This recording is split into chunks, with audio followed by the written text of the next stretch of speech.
సాక్ష్యం ఇరిక వేணும். నీకు ఒక మంచి సాక్ష్యం కావాలి. நீ இயேசுவினுடையதாக வேணும். నువ్వు యేసు వద్దకు రావాలి. பார்க்கிறவர் சொல்ல வேணும். நீ இயேசுவினுடையதுன்னு சொல்ல வேணும். నిన్ను చూసే ప్రతి వాళ్ళు చెప్పాలి ఇతడు యేసు వలె ఉన్నాడు అని. நாம இயேசுவை நேசிக்க வேணும். మనం యేసును ప్రేమించాలి. அந்த குப்பைக்குழியில் இயேசுவை தூக்கிட்ட ఇదిగో ఆ గుంటలో నుంచి యేసుని లేపి நம்ம சபையில வைக்க வேணும். మన సంఘములో పెట్టాలి. நம்முடைய விசுவாசத்தில வைக்க வேணும். మన యొక్క విశ్వాసంలో ఉంచాలి. அவருடைய பரிசுத்தத்தை நாம் நாட வேணும். ఆయన యొక్క పరిశుద్ధతను అనుసరించాలి. அவருடைய ஆவியில் நாம் நிரம்ப வேணும். ఆయన యొక్క ఆత్మలో నింపబడాలి. హల్లెలూయా சொல்ல முடியுமா? హల్లెలూయా చెప్పగలరా? ஒரு நல்ல హల్లెలూయా சொல்லுங்க. మంచిగా హల్లెలూయా చెప్పండి. இந்த பாஸ்டர்ஸ் எல்லாம் கையை தூக்கிட்டு ஒரு హల్లెలూయా சொல்லுங்க. ఇప్పుడు పాస్టర్ లైన్ వాళ్ళు చేతులు ఎత్తి హల్లెలూయా చెప్పండి. எல்லா பாஸ்டர்ஸ் சகோதரர்கள் விசுவாசி எல்லாரும் ఇప్పుడు అందరూ కలిపి చేతులు ఎత్తి.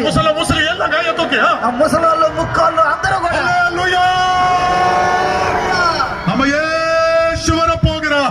మన యేసు రాబోతూ ఉన్నాడు. ఏ ప్రియమైన దేవుని జనమే,